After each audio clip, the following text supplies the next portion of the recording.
guys apha ama-celebrity bapho DJ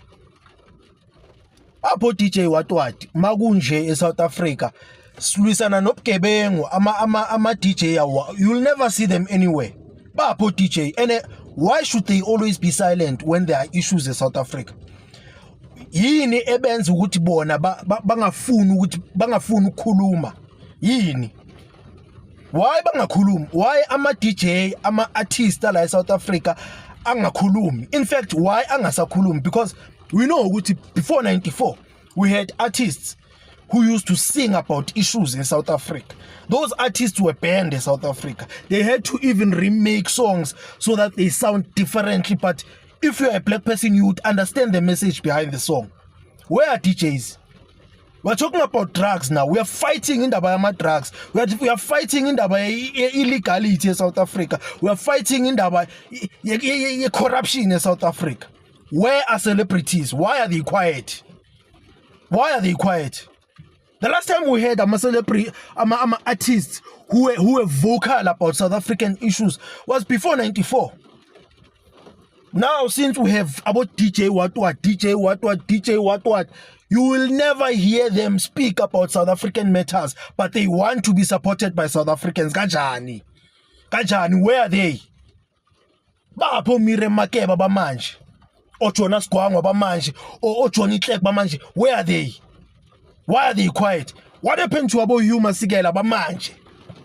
Why are they quiet? We must call them out. Because they can't enjoy South Africa while they have a platform to say izinto, to speak out against South Africa, but you will never hear them say anything about that. They have the platform to say something, but they never use the platform. Instead, umuntu ubona ukuthi asebenzisa platform negatively and speak negatively about South Africans who are standing up for South Africa, but the very same artist wants to enjoy the benefits of a peaceful South Africa. It can't be. It can't be. I mean, you have celebrities who are going to America, by invite to America.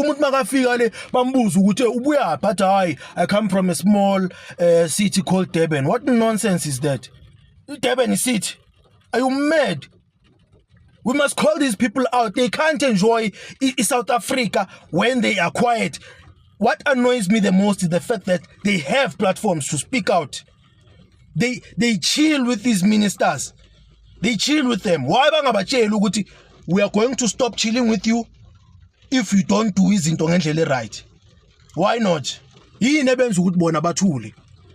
can't be neutral when it comes to issues in South Africa and you are a South African. You can't be neutral. It's either you are on the left or you are on the right. You have to choose, but you can't be in the middle. Can't be in the middle. We can't be having a celebrity about DJ what who are quiet when it comes to izinto ezibalulekile in South Africa. We are not saying come out and be a politician. We are saying show yourself. Let's hear ukuthi wena uthini. Speak out. You have the voice, you have the platform. Nibanjwe yini ma DJ, bo DJ base South Africa, yini enibambile. Ningafuni size sithi yavele, that is why you're like getting shot and stuff like that. Guys, speak up. Use your platform to speak. Hello Mzansi, welcome to Mbusiwa Mzansi. If today is your first time visiting this channel, please do the right thing and click the subscribe button.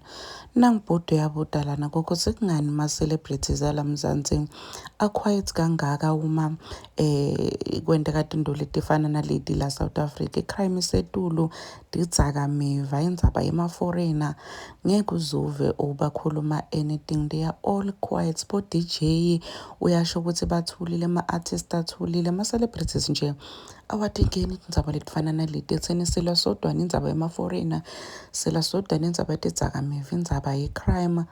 Bona they are just quiet. Uthi kungani ngaleti adcast abo before 1994 ma celebrities bewakhuluma, ma artists bewakhuluma, they were voicing out their opinions, they were helping ekubeni ma citizens ase South Africa lenda tinto letinhle lati bandzakanyako tinto letifana naleti. But why bona alabanyalo bathulile, baphi buphori, baphi bomahu, baphi bukapsa the small bathulileni? So like it's just asking ukuthi kungani bangafuni ukuvoice out, kungani bangafuni ukulwa nama South Africa Africans ekubeni ekutheni i-South Africa kube South Africa lengqono? Why are they quiet? Please do comment what you think below down on the comment section. Don't forget to hit the notification bell. I'll see you in the next one. I'm signing out. Goodbye.